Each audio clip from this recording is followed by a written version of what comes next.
Meditation, intimate experiences with the divine through contemplative practices. A common sentient series by Sacred Stories Publishing. The quieter you become, the more you're able to hear. Rumi. A time to choose. We find ourselves right now in the age of great transformation, one of the most consequential moments in human history. These are indeed the times that the great prophets and seers throughout the millennia have spoken about.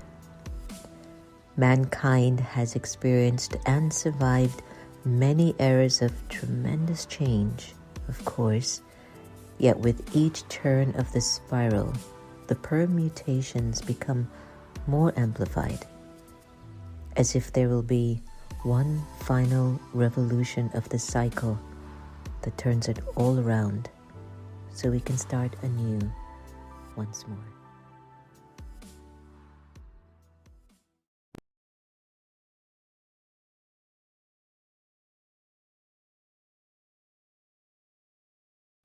Good morning, everyone. Welcome and Om Shanti to the next normal. I'm your host, Sister Jenna.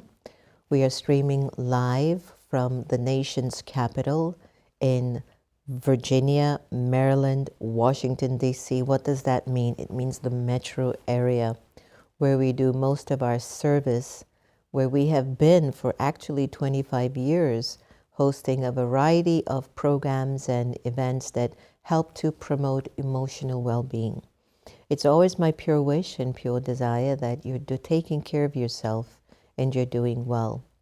When we look at the condition and the state of the world, we can get a little bit concerned, wondering if it's going to continue like this over and over again. Like history keeps repeating itself. When we look at the wars that are taking place, famine, I can understand famine. In the last 100 years, the population has multiplied 5 times over. How do you find enough food and grains and water to feed an additional 6 billion souls on the planet just in the last 100 and so years? Actually, I think it's 6.5 billion souls. So we had 1.4 billion souls up to 1900 that we were supporting. Water, food, opportunities, and so on. And within the last 100 and just a little bit over 100 years, now we have over 8 billion souls on the planet. Where do we get enough food? Where do we get enough water? How can the policies that our governments shape actually support the citizens of their country where nobody is left behind? It sounds like a great idea to actually come up with a system and a plan that nobody is left out of the story of living a life that is golden aged. What I've loved about the teachings of the Brahma Kumaris Raj Yoga is that it really turns the attention back to you. What are you first thinking? Why are you thinking that thought? And then if it's clear to you where it's beneficial for the whole, then we act on it. If it's very driven by selfishness or greed or just the I, what's in it for me or mine, then you'll realize you're taking from the society. Someone's going to be somehow left out and feel as if they were not thought about. But we're in that time. We're in an age of settling, of karmas, of many, many lifetimes. The other day I was talking to a sister and she said, "What's my part, Sister Jenna? What's my part?" Now she is an old soul. So I've told her, you've played so many parts, you don't need to even wonder what your part is. Right now your part is to have a deep, intimate relationship with God and change the world. That's your part now. For old souls, they've done so much. For souls who are new, it's different. Now, from 1900, the population is just a little bit over 1 billion. We're at 2024. The population is over 8 billion people on the planet. That's huge. What do government leaders, what can they do to make sure every citizen in their country has proper drinking water, has food on their table, have economic security, job security, and even health? And that's why when you think about it in that way, there's no way a government leader, a president, a prime minister, a commander of a military can actually find the answer to take care of every citizen unless the citizens are a very big part of taking care of themselves. When Obamacare came about in America, where we were given an opportunity for free health care, I remembered very well when I would go to my physician and I would have a health opportunity. I used to sit and think, why do I have to go to a physician to help me to be healthy? I should have been taking care of my health. There are people that are smoking, drinking, having multiple relationships with multiple people without protection, and they're making their bodies and everything so unhealthy. So they go to a doctor, they get a drug and a medicine, they blame the government for this, for that, etc. And it just keeps breaking down the fiber of our society. We just keep getting weaker and weaker and weaker, and yet we are the ones that we're waiting for. We are the answer to saving our world. And a lot of times you wonder, how can I save the world? It's too large, it's bigger than me. Start with saving yourself. In the teachings of Raj Yoga, the first and most important thing is consider yourself a soul. What does that mean? Well, the moment you break away from the attachment to your name and gender and role and title and religion and nationality, you actually begin to harness the energy that you actually are. You have a lot of energy in you, but it's getting drained by your attachment to your race, your religion, your political party, your political affiliation. I know everyone in the world is tuning in. I know people from all over the world are tuning in to the next normal. And I have to tell you, if you look at the news in America, you wonder, how is America even still existing? Sometimes I feel like it's moving to its last leg. Conflict upon conflict between political people. And it's as if, aren't you here to serve the citizens of this nation? Instead of fighting amongst yourselves, there's got to be a better way to get along. And so where the two cats are fighting, the third cat who's watching goes and steals the butter, as a saying. You watch these two people fighting. When somebody really wants to control you and take you over, they will create fake news, fake information, fake stories to pollute your thinking and your mind, to watch the two people fighting, knowing they will exhaust, they will deplete, and they will end up with nothing, while the other one who was strategizing it behind the scene is smiling and grinning and saying, I got them. That's all that's happening in the world. It's not just in America, it's in Africa, it's in Russia, it's in the Middle East. There's something in the fiber of people's consciousness. Hear me now. Get that algae out of your personality and there will be world peace. If you don't understand my acronym of algae that I use, A for anger, L for lust, G for greed, A for attachment, E for ego, is why there's famine, violence, wars, lack, poverty, fear, mistrust, disillusionment. That's all. And when you think about how we can actually save the world, you've got to turn the attention within yourself and save yourself. Save yourself from algae. You've got to. I remembered my life when I was in the throes of this iron aged world of existence, when living the life of the ego and the drinking and the partying and the cheating and the lying and the stealing, all of that, whatever that was in the world, it just seems so normal. It's normalized.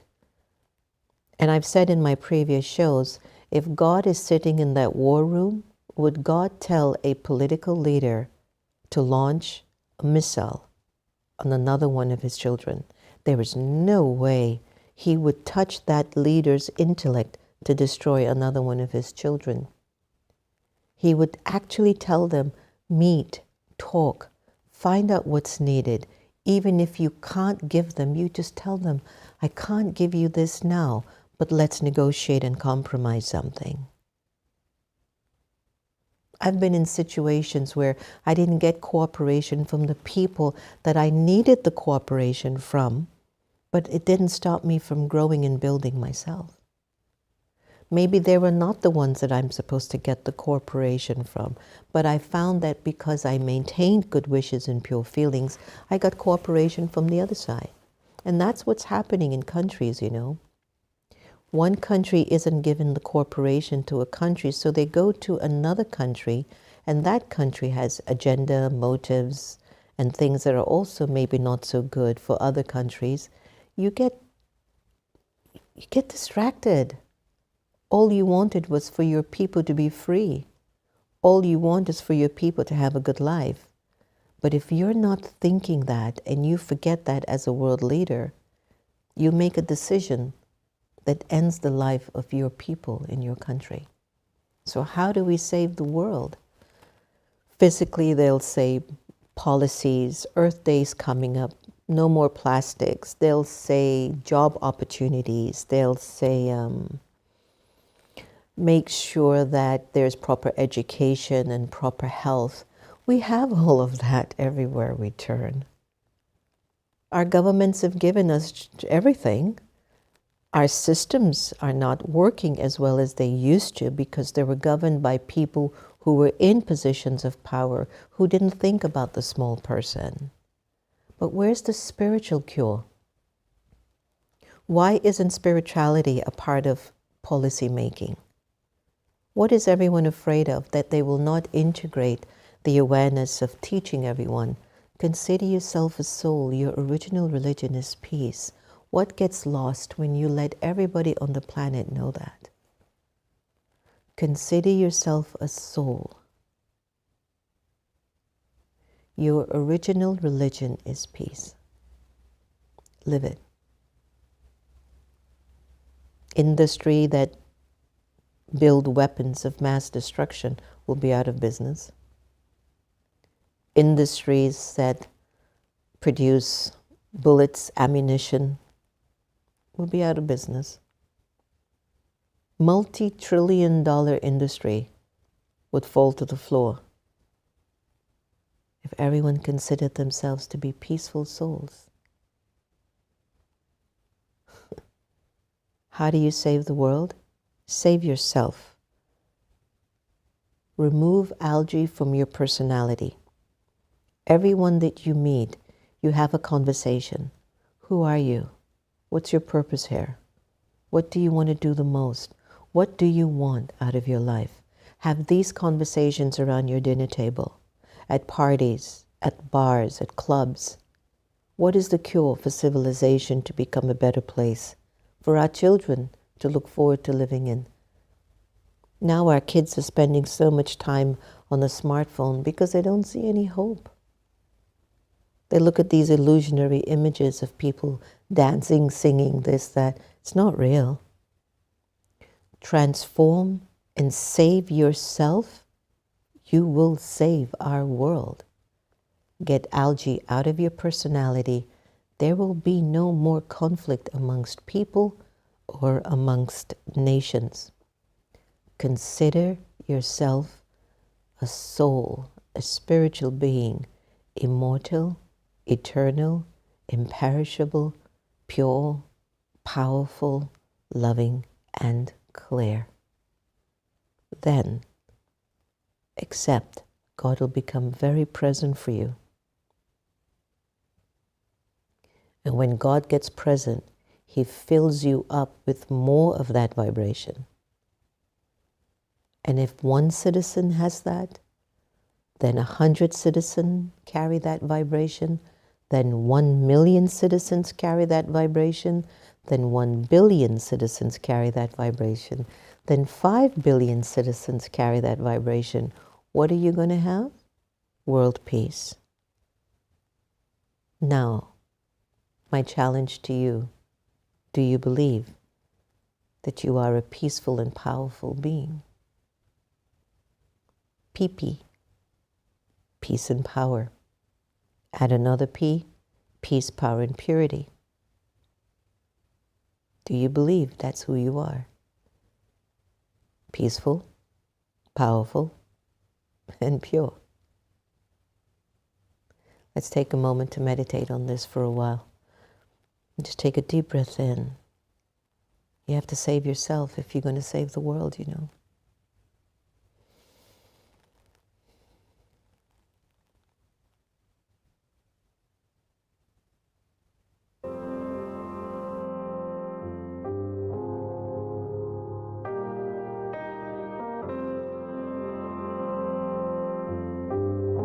Take this moment and settle inside yourself.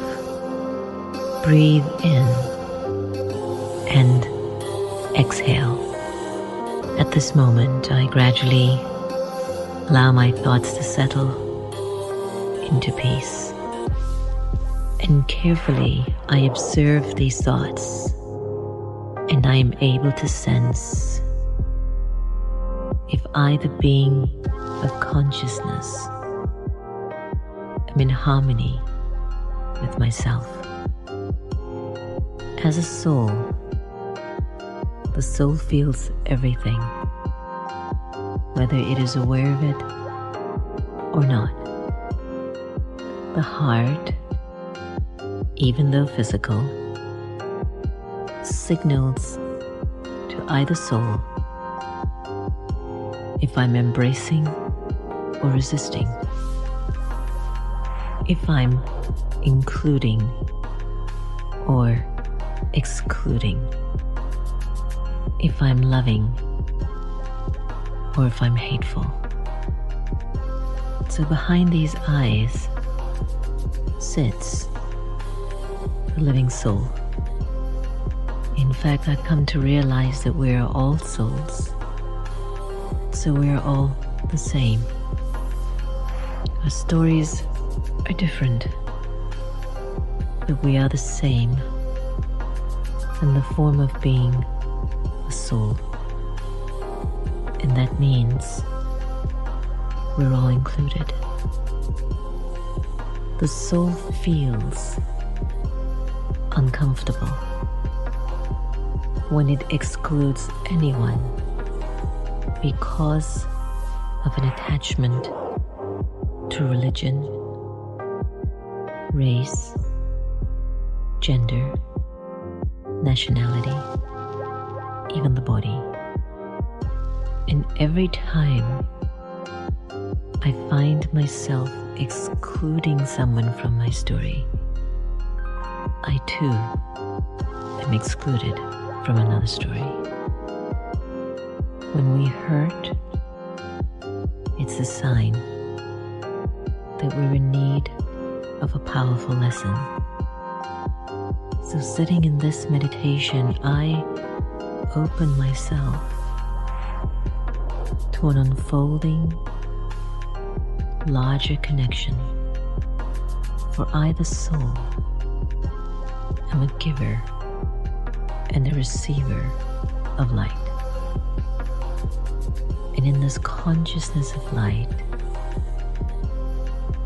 I can embrace the community of all souls and respect every soul for the journey that they're on, inwards and upwards.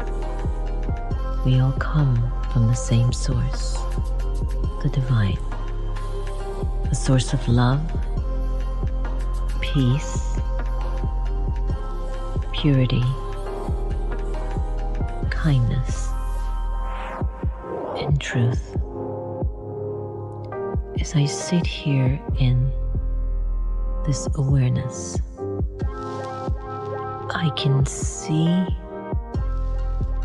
and I can feel the many things I have in common with another.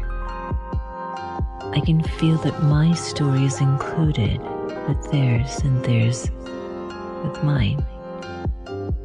In this natural awareness of inclusivity, when I think and speak and listen and see from behind my eyes, I release stereotypes and illusions from my world, because I, the soul, am energy, light, the life force. When I'm aware of this, I'm living a life of inclusivity. The more I experience the real I, the more I live from the source of love and kindness. I am a warrior of inclusivity, and I carry my weapons of love to include all and to be included by all. My journey is one from inwards and upwards, bringing with the real I a natural state of power and beauty. As a warrior of inclusivity, I'm unstoppable in my every move towards peace, unity, and love. Om Shanti.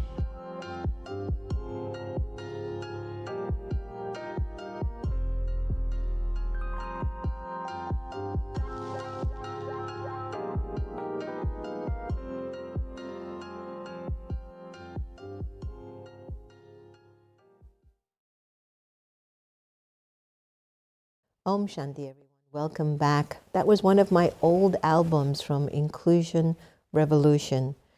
America was going through so much, and it still is.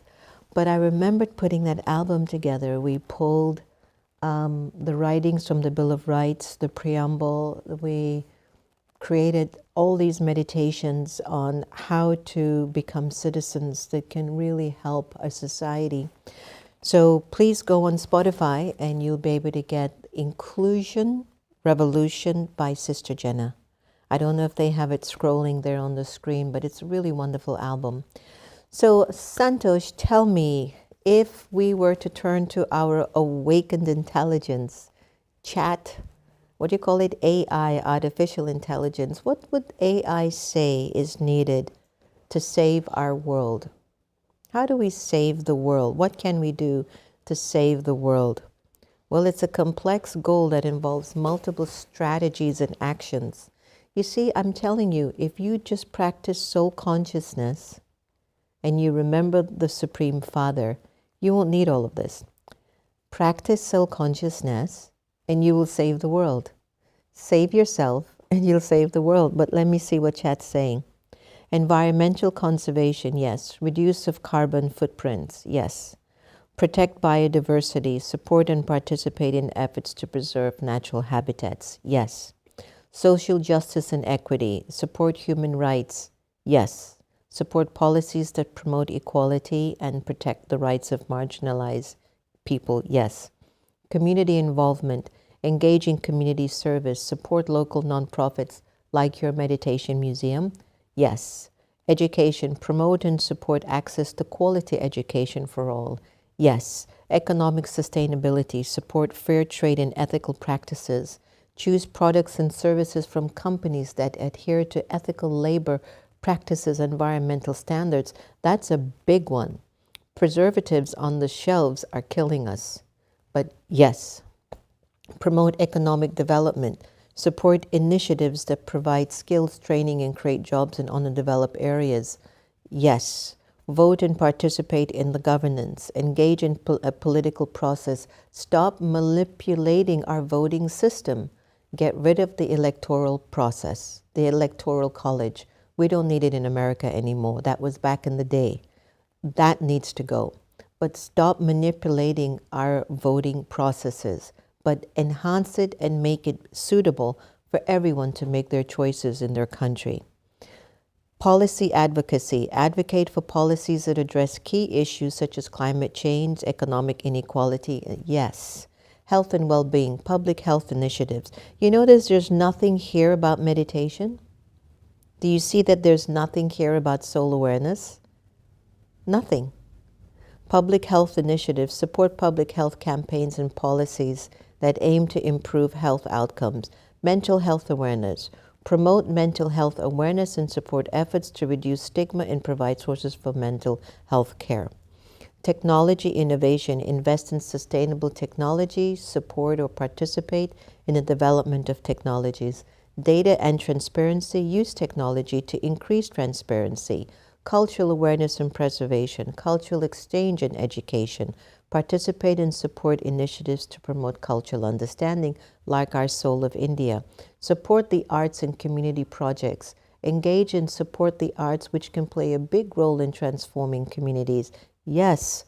Global cooperation. Support international aid. Contribute to or volunteer in international aid initiatives.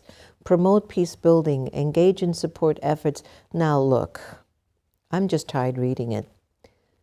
AI. Everything here is true.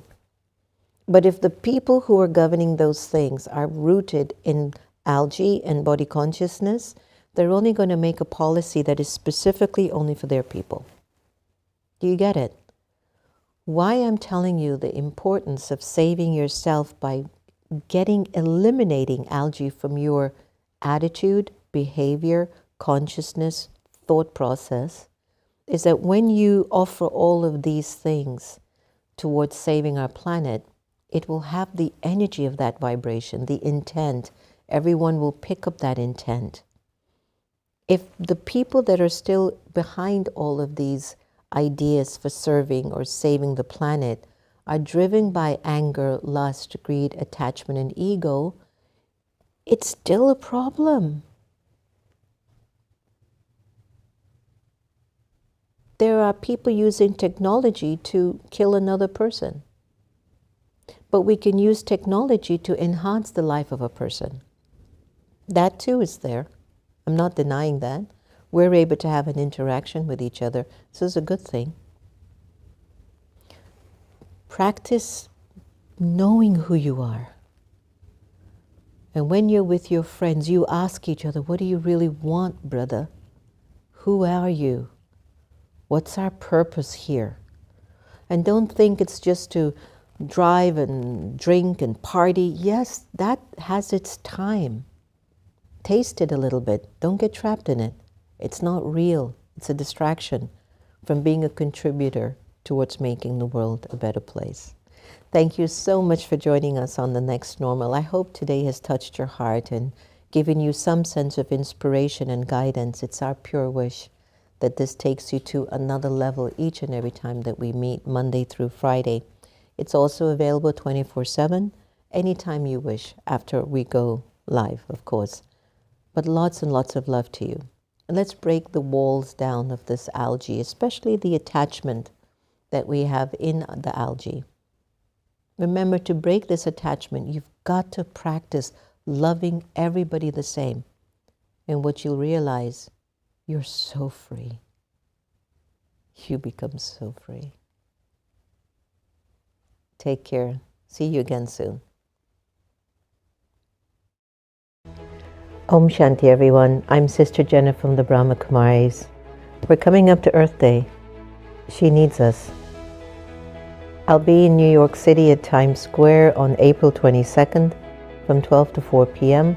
Please join us for a concert, sharing, talking, immersive experiences, and in the evening, a meet and greet at Loom Studios from 5 until midnight. Listen, one of the reasons why I became a vegetarian is to see in what way I could contribute to humanity. And then I realized I needed to also meditate and make my mind clean and clear. That too is an environment, and that I did. For many years now, I've recognized that my transformation of becoming a better person is also sustaining planet Earth. My plea to you is join us. New York in Times Square, April 22nd, from 12 o'clock onwards, and let's make our planet Earth our best friend.